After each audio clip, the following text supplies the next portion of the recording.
Alhamdulillah nahmaduhu wa nasta'inuhu wa nastaghfiruh wa na'udzu billahi min shururi anfusina wa min sayyiati a'malina man yahdihillahu fala mudilla lahu wa man yudlil fala hadiya lahu asyhadu an la ilaha illallah wahdahu la syarika lahu وأشهد أن محمدًا عبده ورسوله اللهم صل وسلم وبارك على عبدك ورسولك محمد وعلى آله وأصحابه ومن تبعهم بإحسان إلى يوم الدين أما بعد الحمد لله معاشر المسلمين rahimani wa rahimakumullah.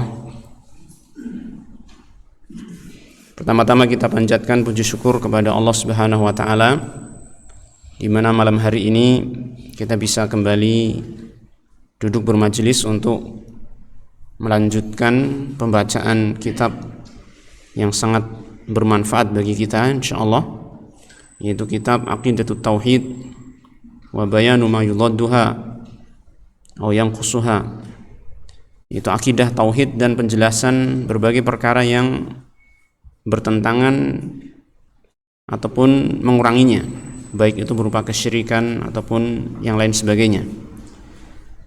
Dan alhamdulillah pada pertemuan kita telah sampai pada halaman yang ke-77, yaitu pada bab tentang tauhid. Bab yang ketiga, itu bab tentang penjelasan syirik dan penyimpangan dalam kehidupan manusia. Dan kita kemarin sudah mengambil sedikit dari pasal yang ke-1, pasal yang pertama, yang menjelaskan tentang sejarah kehidupan manusia, di mana Allah Tabaraka wa Ta'ala menciptakan manusia dengan tujuan yang sangat mulia, yaitu untuk beribadah kepadanya, yang mana itu merupakan kebutuhan manusia untuk beribadah kepada Allah Subhanahu wa Ta'ala, yang kemudian Allah Subhanahu wa Ta'ala telah membekali pada setiap diri manusia perkara-perkara yang membantu mereka untuk mewujudkan peribadahan tersebut. Dan Allah Ta'ala juga telah membekali fitrah setiap manusia untuk mengakui bahwasanya satu-satunya yang berhak untuk disembah hanyalah Allah Subhanahu wa Ta'ala.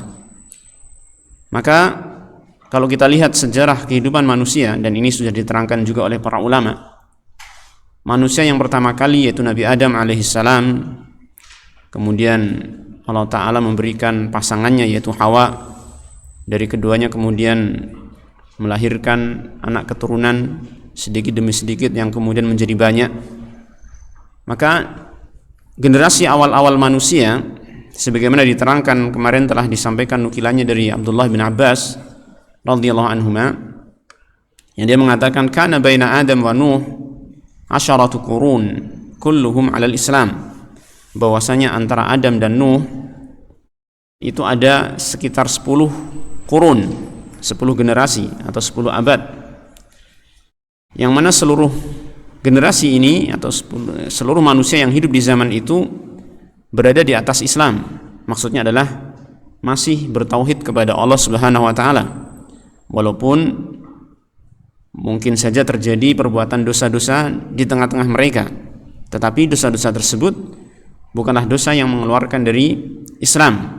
Mereka masih di atas agama Islam, sampai akhirnya terjadilah apa yang terjadi. Mulai muncul benih-benih kesyirikan, bahkan muncul kesyirikan itu sendiri yaitu di zaman Nabi Nuh alaihissalam, yang itu bermula, kalau kita lihat keterangan dari riwayat-riwayat yang ada, bermula dari sikap pengagungan orang-orang terhadap tokoh-tokoh yang mereka anggap sebagai orang soleh, yang kemudian mereka mendapatkan bisikan dari syaitan untuk membuat patung-patung, ya, orang saleh yang telah meninggal dunia, yang pada mulanya mereka itu hanya berniat untuk apa? Agar patung-patung ini mengingatkan mereka tentang kesolehan nenek moyang mereka, agar mereka ikut mencontoh kesolehan nenek moyang tersebut. Tetapi lambat laun, ya kan, setelah generasi berganti dengan generasi yang lain, kemudian ilmu pun semakin hilang, maka diterangkan dalam riwayat tersebut bahwasanya akhirnya patung-patung itu pun disembah. Ini dimintai di dalam doa-doa mereka, dijadikan sebagai perantara antara mereka dengan Allah Subhanahu wa taala di dalam doa-doa mereka, dan inilah kesyirikan itu sendiri. Inilah kesyirikan itu sendiri.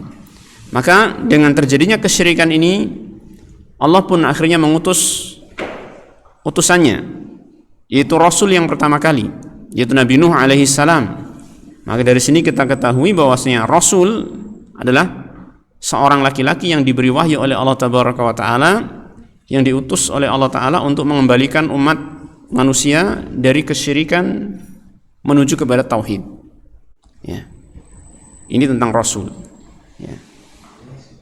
Baik, maka kemarin telah dinukilkan perkataan Ibnu Qayyim rahimahullah ta'ala yang menjelaskan tentang firman Allah Ta'ala di dalam surat Al-Baqarah, ya, bahwasanya Allah Ta'ala mengatakan kana an-nasu ummatan wahidah faba'atsallahu an-nabiyyina mubasysyirin wa mundzirin, dalam surat Al-Baqarah ayat 213, bahwasanya manusia dahulu adalah ummah wahidah. Ummah wahidah di sini maksudnya adalah mereka berada dalam satu agama yang sama, yaitu agama tauhid, agama Islam. Faba'atsallahu an-nabiyyina mubasysyirin wa mundzirin, lalu Allah Ta'ala mengutus para nabi sebagai pemberi kabar gembira dan pemberi peringatan. Nah, ini diterangkan oleh Ibnu Qayyim rahimahullah ta'ala bahwasanya maksudnya adalah sebagaimana yang diterangkan oleh Ubay bin Ka'ab di dalam bacaannya terhadap ayat ini, di mana beliau mengatakan fakhtalafu faba'atsallahu an-nabiyyin. Dahulu umat manusia ini agamanya satu, kemudian mereka berpecah, ya, berselisih. Yang tadinya beragama tauhid, beragama Islam, mulai muncul ada orang-orang yang beribadah kepada selain Allah Subhanahu wa taala. Ikhtalafu faba'atsallahu an-nabiyyin. Maka Allah Ta'ala pun mengutus para nabi alaihi wassalatu wassalam sebagai pemberi kabar gembira bagi orang-orang yang mereka bertauhid kepada Allah, dan pemberi peringatan kepada orang-orang yang berbuat syirik kepada Allah Subhanahu wa ta'ala. Dan ini kata Al-Imam Ibnu Qayyim rahimahullah ta'ala dikuatkan dengan bacaan atau dengan ayat yang lain yang terdapat di dalam surat Yunus ayat 19, ya. Kemudian di sini kita lanjutkan, ini perkataan dari Syekh Shalih Al-Fauzan hafizahullah ta'ala menjelaskan tentang perkataan Imam Ibnu Qayyim rahimahullah. Dia mengatakan yuridu rahimahullah anna ba'tsatan nabiyyina sababuha ikhtilafun nas amma kanu alaihi minad dinis sahih. Yang diinginkan oleh Ibnu Qayyim rahimahullah dalam ucapannya yang dinukil sebelumnya, bahwasanya diutusnya para nabi penyebabnya adalah perselisihan manusia, ya, perpecahannya manusia, perselisihannya manusia amma kanu alaihi minad dinis sahih, perselisihan umat manusia dari apa yang sebelumnya mereka berada di atasnya berupa agama yang sahih, yaitu agama tauhid. Sebelumnya mereka berada dalam agama yang benar, agama tauhid, agama Islam, akidahnya benar. Akan tetapi kemudian muncul orang-orang yang menyempal dari agama ini, yaitu orang-orang yang berbuat syirik kepada Allah Subhanahu wa ta'ala. Maka diutuslah para nabi alaihi wassalatu wassalam, para rasul, ya, yang mengembalikan agama mereka dari agama kesyirikan menuju agama Islam, agama tauhid. Dan demikian ma'asyiral muslimin rahimani wa rahimakumullah, dari masa ke masa ketika terjadi kesyirikan, maka Allah Ta'ala mengutus seorang rasul kemudian mengembalikan mereka kepada tauhid. Kita lihat ketika Nabi Nuh alaihissalam diutus, maka mengajak umat manusia kepada tauhid. Adapun orang-orang yang tidak mau menerima dakwah Nabi Nuh alaihissalam, apa akibatnya?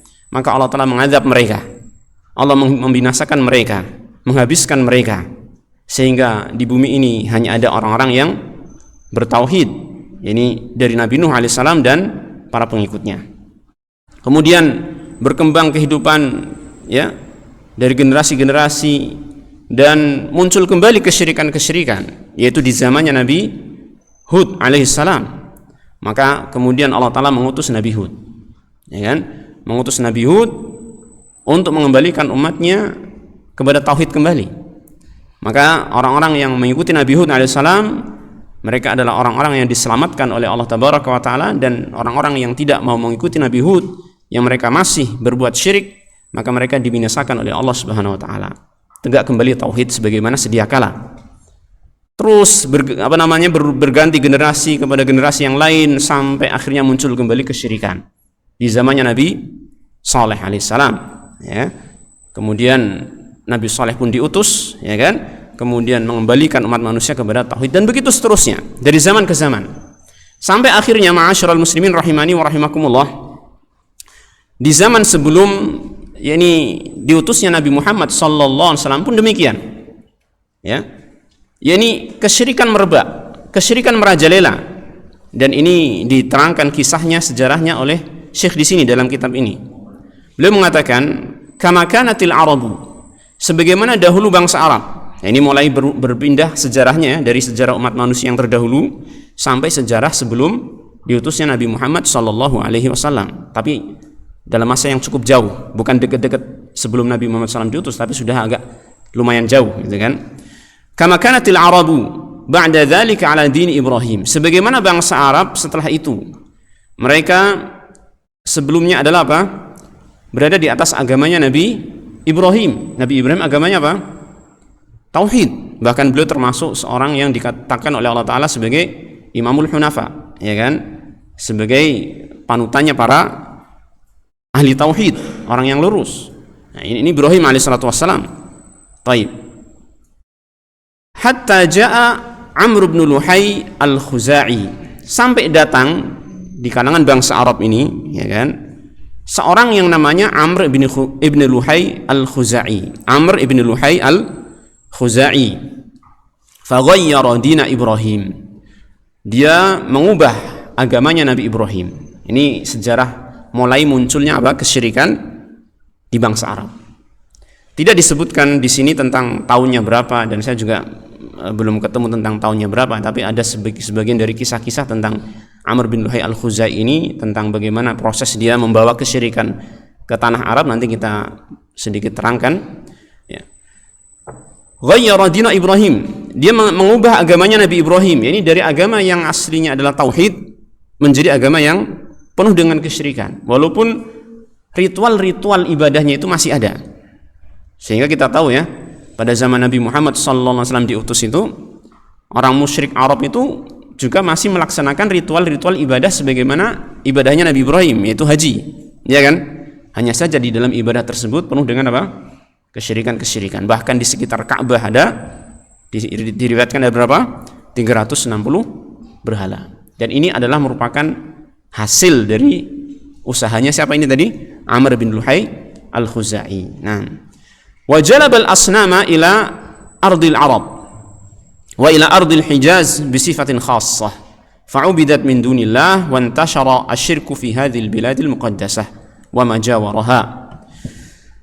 Lalu dia, yaitu Amr bin Luhai al-Khuzai ini, jalab al-asnam, mendatangkan berhala-berhala ke negeri Arab, wa ila ardil Hijaz bi sifatin khassah, atau ke negeri Hijaz secara khusus, ya. Hijaz itu mencakup Mekah, Madinah, dan Tihamah. Fa'ubidat min dunillah, sehingga berhala-berhala itu pun disembah selain daripada Allah Subhanahu wa taala. Wa antashara syirku fi hadhil biladil muqaddasah wa ma jawaraha, dan kesyirikan pun menyebar luas, ya, di negeri ini, di negeri-negeri yang suci ini dan sekitarnya. Nah, ini mulai muncul kesyirikan-kesyirikan semenjak zamannya siapa? Amr bin Luhai al-Khuzai, ya. Disebutkan sebagian kisah tentang dia, ini Amr bin Luhai al-Khuzai ini, dalam yang saya baca saya buka ini di mana? Di kitab Mukhtasar Siratul Rasul sallallahu alaihi wasallam yang ditulis oleh Syekh Muhammad bin Abdul Wahab rahimahullah taala, dan juga tentunya mengambil dari kitab-kitab yang lain. Disebutkan di sana ada dua kisah tentang bagaimana Amr bin Luhai al-Khuzai ini membawa berhala ke negeri Arab. Ya. Salah satu di antaranya bahwasanya siapa ini? Amr bin Luhai al-Khuzai ini, dia di tanah Arab, dia ternyata seorang yang dikenal sebagai orang yang baik, seorang tokoh yang diagungkan, ya. Dikatakan dalam mukhtasar sirati Rasul, fa innahu nasha'a ala amrin 'azim min al-ma'ruf wa sadaqah wal hirsi ala umuri din fa ahabbahu an-nasu hubban 'azima. Amr bin Luhai al-Huzai ini dia tumbuh berkembang di negeri Arab itu dalam kebaikan-kebaikan, di mana dia suka bersedekah, ya, semangat di dalam melaksanakan ritual-ritual agama, ya kan? Sehingga banyak orang yang mencintainya.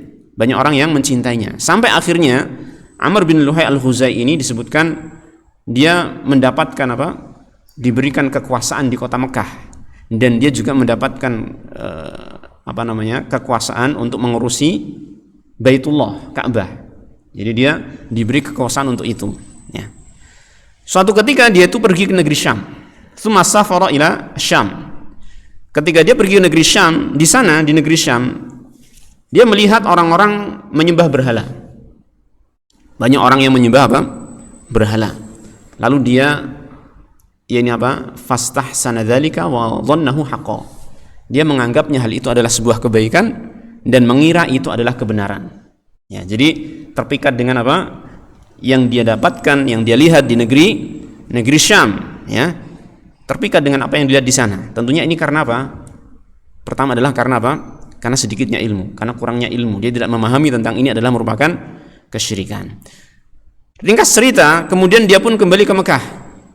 Kembali ke Mekah dengan membawa sebuah patung yang besar. Nah, ini patung yang disebut namanya Hubal, ya. Patung yang disebut dengan namanya apa? Hubal. Dia letakkan Hubal ini di tengah Ka'bah. Ini di dalam Ka'bah, ya. Kemudian dia mengajak penduduk Mekah untuk melakukan penyembahan kepada Hubal ini, dan mereka pun mengikutinya. Kenapa mengikutinya? Karena dia adalah seorang tokoh yang sudah diagungkan oleh masyarakatnya. Ya, ketika seorang tokoh itu yang sudah diagungkan oleh masyarakat kemudian kok dia mengajak kepada keburukan, maka sangat berbahaya sekali. Keburukan akan mudah menyebar luas, ya kan? Ini salah satu riwayat tentang kisahnya Amr bin Luhai al-Khuzai. Di dalam halaman yang lain dalam kitab yang sama, yaitu Mukhtasar Siratul Rasul sallallahu alaihi wasallam, disebutkan kisahnya Amr bin Luhai al-Khuzai ada sedikit perbedaan atau ada perbedaan, ya. Disebutkan di sana bahwasanya Amr bin Luhai ini adalah seorang tokoh dari kalangan Khuza'ah, kabilah atau Bani Khuza'ah. Dan dia adalah seorang dukun. Nah, disebutkan dia seorang dukun. Dan ini tentunya kalau kita bandingkan dengan yang tadi tidak ada sisi kontradiksi, ya. Bisa jadi apa yang tadi benar dan ini juga benar, ya kan? Dia seorang dukun. Walahu ri'iyun minal jinni, dan dia punya teman dari bangsa jin. Mungkin semacam bahasa kita itu khodam gitu, ya. Dari bangsa jin. Ya kan? Namanya dukun kan biasa punya simpanan, ya kan? Nah, jin itu datang kepada dia. Lalu jin itu menyampaikan kepada siapa? Amr bin Luhai al-Khuzai untuk segera mengadakan perjalanan, ya, menuju Jeddah. Menuju kota Jeddah. Di mana di sana di kota Jeddah tersebut kata jin ini, kamu akan mendapati di sana patung-patung, ya, yang ternyata itu dulu adalah patung-patung kaumnya Nabi Nuh. Siapa saja patungnya kaum Nabi Nuh? Ada 5 nama kan? Wadda, Suwa'a, Yaghuth, Ya'uq, Nasr. Ya kan? Dia datangi kota Jeddah akhirnya. Berdasarkan bisikan dari jin tadi, datangi kota Jeddah. Sehingga dia pun kembali ke tanah Hijaz, ya, untuk membawa 5 patung yang ternyata itulah patung dari peninggalannya kaum Nabi Nuh. Dulu kan ketika kaum Nabi Nuh berdakwah kan, di sana ada 5 patung itu kan, Wadda, Suwa', Yaghuth, Ya'uq, Nasr itu kan. Maka itu ketika banjir dibawa tenggelam kan oleh banjir yang besar ini, dan ternyata akhirnya ditemukan oleh Amr bin Luhai al-Khuzai dengan bantuan dari jin tadi di mana? Di Jeddah. Maka dia bawa semua patung tersebut. Nah, kemudian dia bagi-bagikan kepada kabilah-kabilah yang dia temui, dan mereka menyambut, yaitu artinya menjawab ajakan siapa ini? Amr bin Luhai al-Khuzai, ya, sehingga mereka menyembah patung-patung tersebut. Maka mulailah tersebar apa? Kesyirikan. Ini tentang Amr bin Luhai al-Khuzai. Dan dia Rasulullah SAW telah menyebutkan, yaitu Amr bin Luhai al-Khuzai ini telah disebutkan oleh Rasulullah SAW dalam hadisnya bahwa dia itu berada di dalam neraka. Ya, sebagaimana dalam hadis yang sahih Rasulullah SAW mengatakan, "Ra'aitu Amr ibn Amir al-Khuzai yajuru qusbahu finnar, fakana awwal man sayyaba as-sawaiba." Ya. Aku melihat Amr bin Amir al-Khuzai, itu sama dengan ini tadi ya, Amr bin Luhai al-Khuzai. Dia berada di dalam neraka, menyeret-nyeret ususnya. Jadi ususnya keluar dari perutnya, kemudian dia seret-seret. Kata Rasulullah SAW, "Fakana awwala man sayyabas sawaib." Dialah orang yang pertama kali berinovasi, ya, membuat hal yang baru, yaitu berupa binatang yang dikeramatkan. Dia yang pertama kali membuat binatang keramat. Ya, kalau kita mungkin di sekitar kita pernah mendengar ada binatang keramat yang nggak boleh diapa-apain, ya kan? Ya mungkin dia pun punya berkah, gitu kan? Bahkan mungkin teletongnya juga punya berkah. Maka ini adalah apa? Hasil dari inovasi dari siapa ini? Amr al-Khuzai ini, Amr bin Luhai al-Khuzai. Dia yang pertama kali membuat sawaib, yaitu binatang yang dibiarkan begitu saja, ya, karena dipersembahkan untuk berhalanya. Kan itu kan, nggak boleh dinaikin, ya, nggak boleh. Pokoknya kalau ada binatang itu makan tanaman di sekitarnya, nggak boleh diusir. Ini binatang keramat, kan gitu. Nah, ini yang pertama kali berinovasi tentang hal ini adalah siapa? Amr bin Luhai al-Khuzai. Nah, jadi ini orang yang sangat celaka karena dia memberikan contoh atau menjadi pionir, ya, perintis di dalam kesyirikan. Nah, kemudian bagaimana? Disebutkan oleh Syekh di sini dalam kitab ini, ya, dalam kitab kita yang kita baca, setelah terjadi banyak kesyirikan di tanah Arab, ila an ba'atsallahu nabiyahu Muhammadan sallallahu alaihi wasallam, sampai akhirnya Allah Ta'ala mengutus nabinya, yaitu Nabi Muhammad sallallahu alaihi wasallam, khataman nabiyyin, sebagai penutup para nabi, ya, sebagai penutup para nabi. Dan tentunya ketika ini sebagai penutup para nabi, yang Allah Ta'ala menghendaki ini adalah kesempatan terakhir bagi umat manusia untuk menyambut seruan nabi-nabi yang ada, seruan tauhid, maka Allah Ta'ala tidak menjadikan umat Nabi Muhammad SAW sebagaimana umat terdahulu. Umat terdahulu ketika diutus nabi, seorang nabi ataupun rasul, maka yang menyelisihinya pasti akan dibinasakan, ya enggak? Akan dibinasakan, akan diazab oleh Allah SWT. Tapi Nabi Muhammad SAW umatnya tidak demikian. Ini merupakan hikmah dari Allah Subhanahu wa Ta'ala, karena Nabi Muhammad SAW adalah rasul terakhir yang membawa syariat yang paling sempurna, dan setelah itu tinggal orang-orang yang setelahnya, hidup setelahnya itu mengikuti ajaran Nabi Muhammad SAW. Dan dengan itu pula Allah Ta'ala menjadikan syariat yang dijaga oleh Allah Ta'ala, sebagaimana Al-Quranul Karim, yaitu kitab yang dijaga oleh Allah Subhanahu wa Ta'ala dari perubahan-perubahan tangan manusia. Nah, fada'an nasa ila tauhid, maka Nabi sallallahu alaihi wasallam pun mengajak manusia menuju kepada tauhid, wattiba'i millati Ibrahim, dan untuk mengikuti agamanya Nabi Ibrahim alaihi salatu wassalam. Wajahada fillahi haqqa jihadih, dan beliau berjuang di jalan Allah Subhanahu wa Ta'ala dengan perjuangan yang maksimal, ya kan? Hatta adat aqidatut tauhid, sehingga akidah tauhid pun kembali seperti semula. Ini menjadi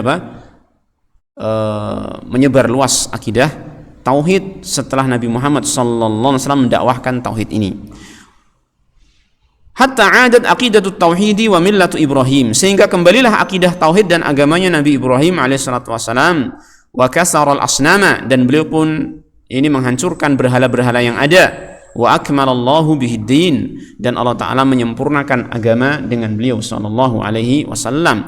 Wa atamma bihi ni'mata, dan Allah Ta'ala pun menyempurnakan nikmat dengan beliau alal alamin, nikmat yang Allah berikan kepada alam semesta. Ini dengan diutusnya Nabi Muhammad sallallahu alaihi wasallam, maka sempurnalah agama ini, agama Islam, agama tauhid telah menjadi sempurna dengan syariat-syariatnya yang paling sempurna, ya kan? Dan dengan itu pula Allah Ta'ala menyempurnakan nikmat untuk alam semesta, untuk umat manusia. Ya, jadi ketika kita sudah diberi pertolongan oleh Allah, sudah diberi taufik oleh Allah Ta'ala untuk beragama Islam, beragama Tauhid, artinya apa?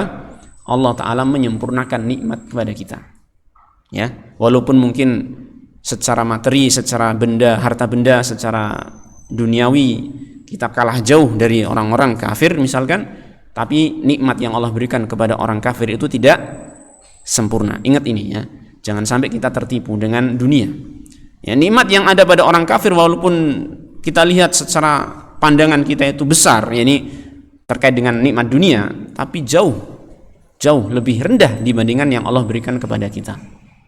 Jauh lebih hina dibandingkan yang Allah berikan kepada kita, nikmat Islam. Karena dengan Islam inilah Allah telah menyempurnakan nikmat untuk kita, ya kan? Maka bersyukurlah dengan kita sebagai orang yang muslim.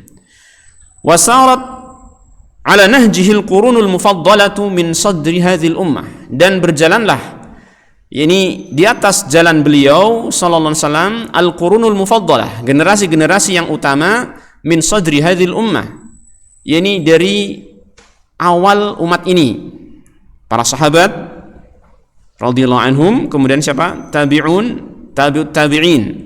Ini 3 generasi utama dari umat ini yang mereka dikatakan oleh Rasulullah SAW sebagai khairun nasi qarni, tsumma alladziina yalunahum, tsumma alladziina yalunahum. Sebaik-baik manusia adalah generasiku, kemudian setelahnya, kemudian setelahnya.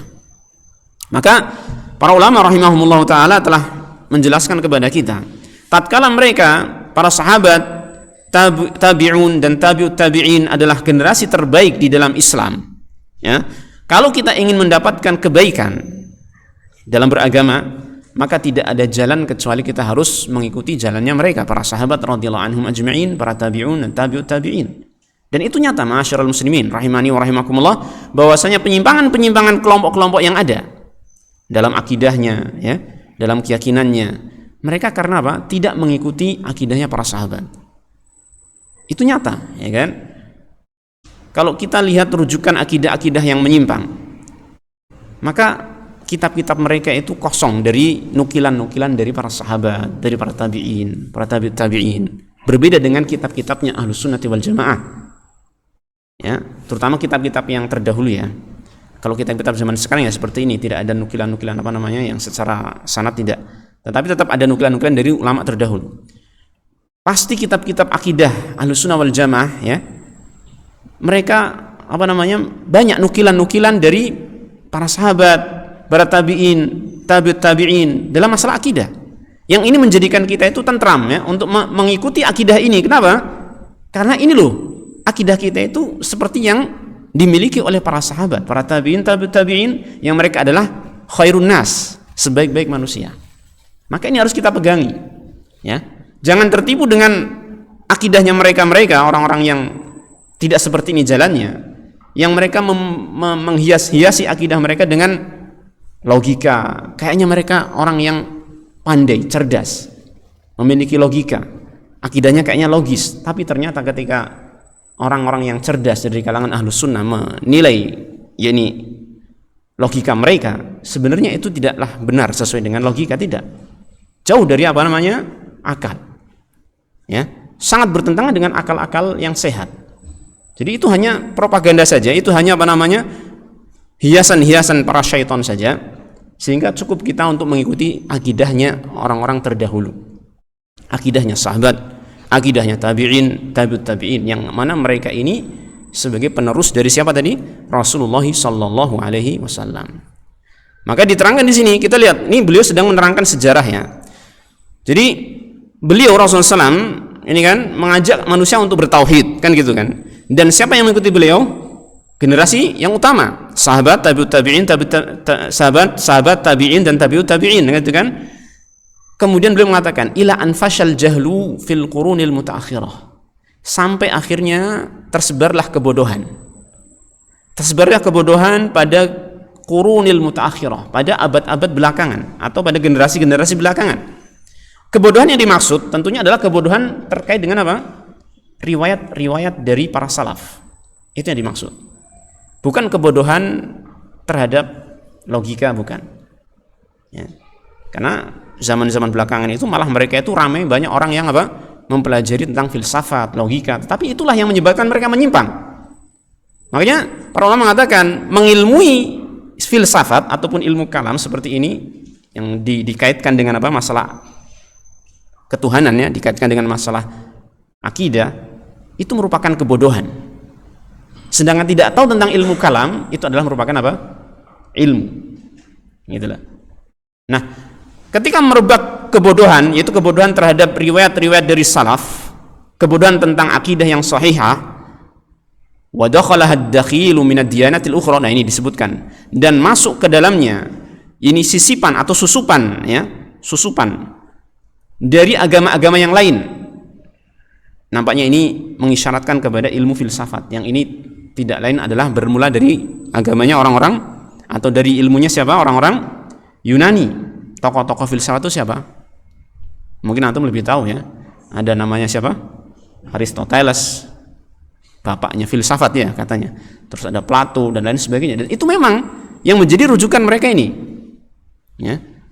Walaupun mungkin mereka tidak mengakui, tapi sebagian mereka mengakui. Tetapi seandainya pun mereka tidak mengakui, cara berpikirnya mereka itu sama dengan pembesar-pembesar filsafat ini. Demikian, ya. Fa'ada syirku ila katsirin min hadhil ummah. Maka kembalilah kesyirikan kepada banyak dari umat ini. Bisa babi du'atid dhalalah, dengan sebab adanya para dai-dai yang mengajak kepada kesesatan. Lihat. Maka hati-hati kalau kita itu belajar agama, ya kan? Jangan sampai kita itu terkena istilahnya salah jalan, salah milih orang-orang yang mengajari agama kita, sehingga kita naudzubillahi min dzalik terjerumus ke dalam kesesatan. Ternyata orang yang kita ikuti adalah pengajak kepada kesesatan. Naudzubillahi min dzalik. Makanya kita harus senantiasa meminta hidayah kepada Allah, kan, tiap hari, kan, tiap salat, ihdinas siratal mustaqim. Ini harus kita sadari ketika kita mengucap ihdinas siratal mustaqim. Ketika kita salat, ya. Ketika kita salat, baca ihdinas siratal mustaqim, jangan pikiran antum jangan kemana-mana, udah fokus di kalimat ini, ihdinas siratal mustaqim, minta petunjuk kepada Allah, dan yakini bahwasanya Allah Ta'ala itu maha pemurah dan pasti akan memberikan ijabah. Insya Allah akan diberikan apa yang kita inginkan berupa jalan yang lurus, ihdinas siratal mustaqim, kan gitu. Maka hati-hati, apalagi zaman sekarang, zaman penuh dengan fitnah, penuh dengan kesesatan, ya kan, dan banyak syubhat yang menyebar. Kalau kita nggak hati-hati bisa terkena syubhat-syubhat tersebut. Lalu kemudian dicontohkan oleh beliau di sini di antara penyebab kesesatan yang ada, bisa babi bina'il kubur, wa bisa babi al-bina'i 'alal kubur, dan juga disebabkan karena adanya bangunan di atas kuburan. Ini ada orang-orang yang menjadikan tradisi kuburan itu dibangun, ya kan, yang itu merupakan perantara menuju kepada kesyirikan. Makanya Rasulullah SAW itu sangat mewanti-wanti jangan sampai kuburan itu dibangun, ya kan, karena itu satu hal yang secara nyata dahulu pernah terjadi, dan itu sebagai sebab timbulnya kesyirikan, merupakan perantara menuju kesyirikan, membangun kuburan, ya. Makanya Rasulullah SAW mewanti-wanti hal tersebut. Taib. Wa bisababil bina'i 'alal qubur mutamatsilan fi ta'zimil awliya'i was salihin, yang itu tercermin di dalam atau sebagai cerminan dari pengagungan terhadap para wali-wali dan orang-orang saleh, wa di'a'il mahabbati lahum, dan klaim mencintai mereka. Jadi membangun kuburan seorang yang menjadi tokoh terkenal, tokoh dalam bidang agama, misalnya orang yang saleh yang dianggap sebagai seorang wali, kemudian dibangun kuburan di sana, dikatakan ini adalah untuk mengagungkannya, dikatakan ini karena kita mencintainya, ya. Hatta bunyatil adrihatu ala kuburihim, sehingga dibangunlah adrihah, semacam petilasan ataupun semacam bangunan-bangunan, ya, di atas kuburan-kuburan mereka. Wattukhidzat authanan tu'badu min dunillah, yang akhirnya dijadikan berhala yang disembah selain daripada Allah Subhanahu wa taala, bi anwa'il qurbat, dengan berbagai macam amalan-amalan ibadah, min du'ain, seperti berdoa, yang harusnya doa itu ditujukan kepada Allah, dia datang ke kuburan itu malah doanya kepada siapa? Penghuni kubur. Wahai wali fulan, tolonglah ini dan itu, ya. Minimalnya apa? Tolonglah sampaikan hajat saya kepada Allah. Itu minimalnya, dan itu termasuk kesyirikan. Ya enggak? Itu minimalnya itu. Tidak minta langsung hajat kepada si wali, tetapi apa? Menjadikan wali sebagai perantara. Ya wali fulan, padahal walinya itu sudah meninggal, tolonglah sampaikan hajat saya kepada Allah. Ini minta tolong tapi kepada wali fulan yang dia notabene sudah meninggal dunia, tidak mampu melakukan apapun. Ini syirik. Hakikat syirik itu seperti ini, dan inilah kesyirikan yang dahulu di zaman Nabi Nuh alaihissalam. Ya kan? Seperti itu. Ya. Maka ini dimulai dari apa tadi? Kebodohan, kan gitu. Pentingnya kita mempelajari ilmu. Taib.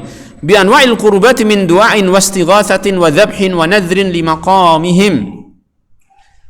Seperti macam-macam ibadah tadi, seperti misalnya doa, kemudian istighatsah. Istighatsah itu apa?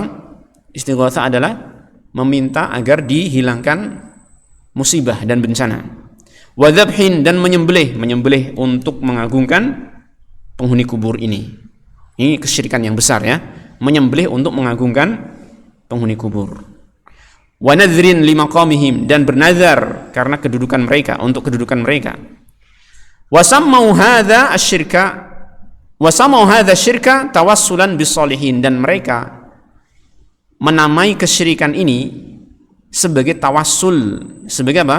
Berperantara dengan orang-orang saleh, wa izharan limahabbatihim, dan mereka juga menamakannya sebagai bentuk menampakkan kecintaan kepada orang-orang saleh, walaysa ibadatan lahum, dan mereka menganggap ini bukan ibadah kepada orang-orang saleh, bizamihim, dengan anggapan mereka. Jadi mereka ini ketika melakukan perbuatan tersebut, menurut mereka itu bukan kesyirikan, ya. Tentunya ini karena kebodohan mereka atau karena hawa nafsu, karena sebagian mereka sudah tahu dan tetap melaksanakannya karena ada tujuan-tujuan di belakangnya. Sebagian mereka karena tidak tahu, karena terkena syubhat, ya kan? Ya, ini mereka menganggap perbuatan syirik ini sebagai tawassul, berperantara, ya, menjadikan itu sebagai perantara kepada Allah Tabaraka wa Taala, seperti yang tadi saya contohkan. Padahal itu hakikatnya adalah apa? Kesyirikan. Mereka menganggap ini sebagai bentuk kecintaan kepada para wali dan orang saleh. Padahal ini adalah apa? Sikap yang tentunya tidak diridhoi oleh orang-orang saleh tersebut. Bagaimana mungkin dikatakan mencintai mereka? Kan gitu. Mereka menganggap itu bukan ibadah kepada orang-orang saleh tadi. Padahal kalau kita lihat definisi ibadah, maka itu masuk. Ya, masuk merupakan definisi ibadah yang seharusnya ditujukan hanya kepada Allah Tabaraka wa Taala saja. Wa nasu anna hadza huwa qaulul musyrikin al-awwalin, dan mereka lupa bahwasanya yang mereka lakukan ini adalah ucapannya orang-orang musyrik yang terdahulu. Haitsu yaqulun, di mana mereka mengatakan ma na'buduhum illa liyuqarribuna ila Allahi zulfa. Masyaallah, sudah Allah Taala terangkan dalam Al-Qur'an, ternyata anggapan-anggapan mereka itu ternyata salah. Anggapan mereka yang menganggap ini hanya sekedar perantara antara mereka dengan Allah dan bukan kesyirikan, ternyata Allah Taala sudah menerangkan dalam Al-Qur'an, itulah ucapan orang-orang musyrik terdahulu. Allah mengatakan tentang mereka, orang-orang musyrik ketika didakwahi, ya kan, untuk menuju tauhid, maka mereka mengatakan ma na'buduhum illa liyuqarribuna ila Allahi zulfa. Kami tidaklah menyembah mereka melainkan ada tujuan, yaitu apa? Agar orang-orang yang mati ini, sesembahan kami ini, mendekatkan kami kepada Allah Ta'ala sedekat-dekatnya. Ini kan berperantara maknanya, kan gitu. Sama sebenarnya, ya, nggak beda. Baik, waktunya 2 menit. Saya pengen selesaikan, ya. Jadi minta waktunya sebentar, walaupun mungkin nanti agak lebih dari waktu isya. Wa ma'a hadha asy-syirki alladhi waqa'a fil basyariyyati qadiman wa haditsan fal aktsariyatu minhum yu'minuna bi tauhidir rububiyah. Nah, ini kemudian Syekh Shalih Al-Fauzan menyampaikan sebuah fenomena ataupun hakikat kenyataan yang sebenarnya manusia itu, ya, walaupun mereka berbuat kesyirikan, mereka sebenarnya sudah mengakui Allah Ta'ala adalah apa? Penguasa alam semesta, pemilik rububiyah. Beliau mengatakan wa ma'hadza syirk, bersamaan dengan kesyirikan alladzi waqa'a fil basyariyah, yang telah terjadi di tengah-tengah umat manusia ini, qadiman wa haditsan, yang dahulu ataupun yang belakangan, fal aktsariyatu, maka mayoritas manusia, minhum, di antara mereka, yu'minuna bi tauhidir rububiyah. Mayoritas mereka itu sebenarnya iman, mengakui tauhid rububiyah. Apa tauhid rububiyah dulu itu? Bahwasanya Allah lah sang pencipta, Allah yang menguasai, Allah yang mengatur, ya kan? Mereka mengakui sebenarnya. Wa innama yusyrikuna fil ibadah. Hanya saja mereka berbuat syirik kepada Allah dalam ibadah, yaitu dalam apa? Perbuatan mereka yang seharusnya ditujukan kepada Allah malah mereka tujukan kepada selain Allah. Kama qala ta'ala, sebagaimana Allah firmankan, "Wa ma yu'minu aktsaruhum billahi illa wa hum musyrikun." Tidaklah mayoritas mereka itu beriman kepada Allah, yaitu iman dalam hal rububiyah, mengimani Allah sebagai pencipta, mengimani Allah sebagai penguasa, mengimani Allah sebagai pengatur, illa wa hum musyrikun, melainkan mereka juga berbuat syirik, yaitu syirik dalam hal peribadahan. Lalu beliau mengatakan, walam yajhad wujudar rabbi illa nazrun yasirun minal bashar, dan tidak ada yang menentang, yang mengingkari adanya Tuhan, itu Allah Subhanahu wa taala, illa nazrun yasirun minal bashar, kecuali kelompok yang sangat sedikit dari umat manusia. Jadi umat manusia secara asalnya, secara umum ya, mayoritasnya sebagian besar mereka mengakui adanya siapa? Allah Ta'ala, adanya Tuhan Sang Pencipta. Tapi ada sedikit kelompok manusia yang mengingkarinya, yang mana pengingkarannya itu hanya semata-mata lahiriah saja, akan tetapi hakikat hati mereka itu apa? Memahami bahwasanya ada Sang Pencipta. Ka Fir'aun, seperti contohnya adalah Fir'aun, wal malahidati, dan para orang-orang ateis, ad-dahriyin, ya, orang-orang ateis yang mereka menisbatkan kejadian segala sesuatu itu hanya kepada waktu saja. Oh, ini karena waktunya hidup, ini karena waktunya mati. Tidak ada yang mengatur, tidak ada yang mencipta. Ya. Wasyuyu'iyyin, dan orang-orang komunisme. Fi hadzal zaman, di zaman ini juga sama. Mereka mengingkari adanya Allah Ta'ala.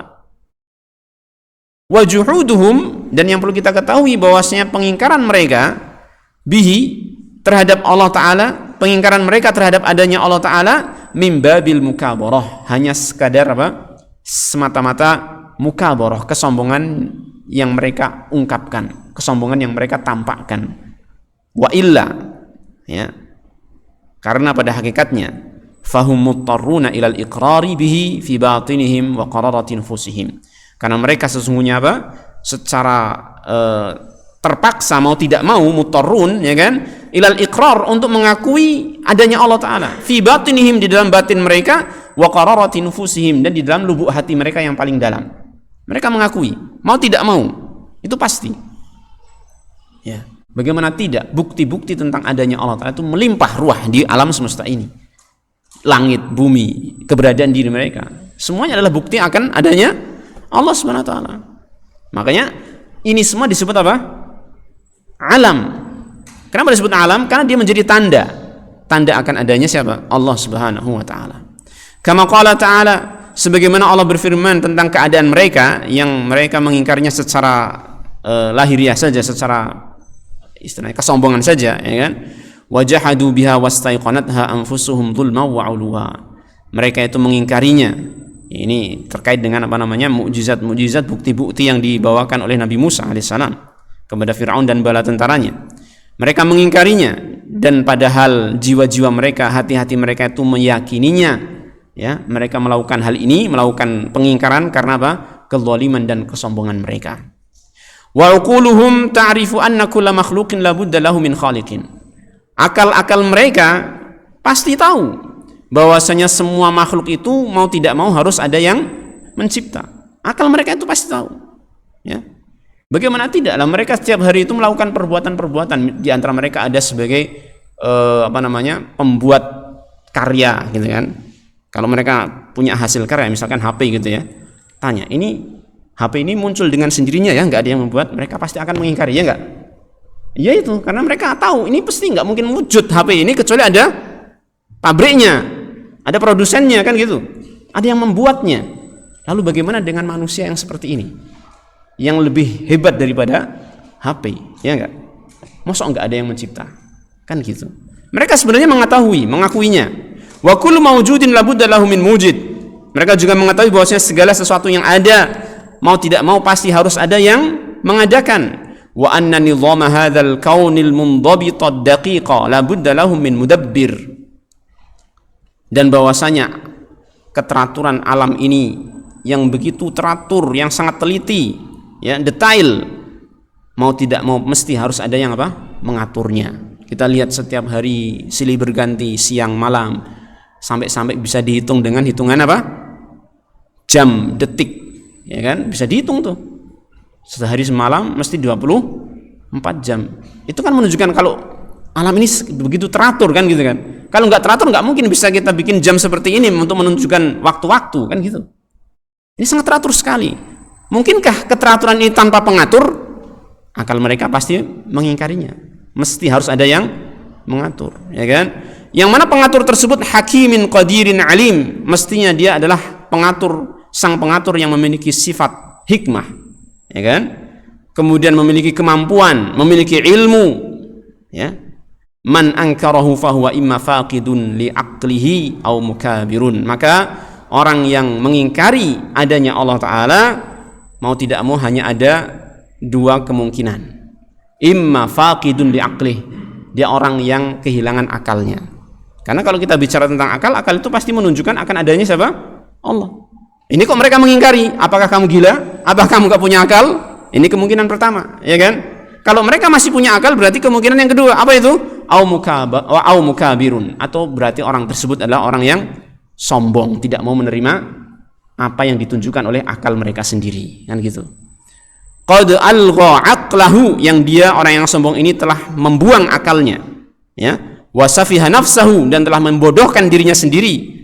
Wa hadza la ibrata bihi, maka orang yang seperti ini tidak ada tidak bisa diambil patokan. La ibrata bihi, tidak dianggap istilahnya gitu.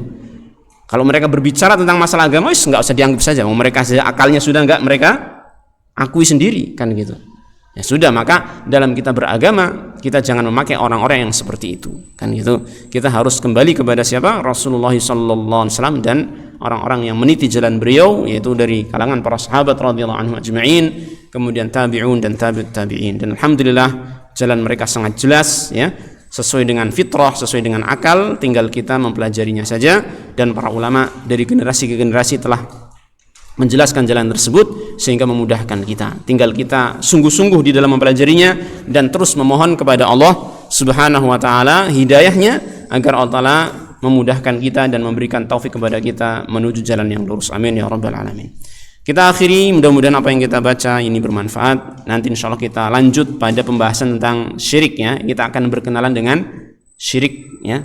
Apa itu syirik dan bagaimana macam-macamnya insyaallah taala.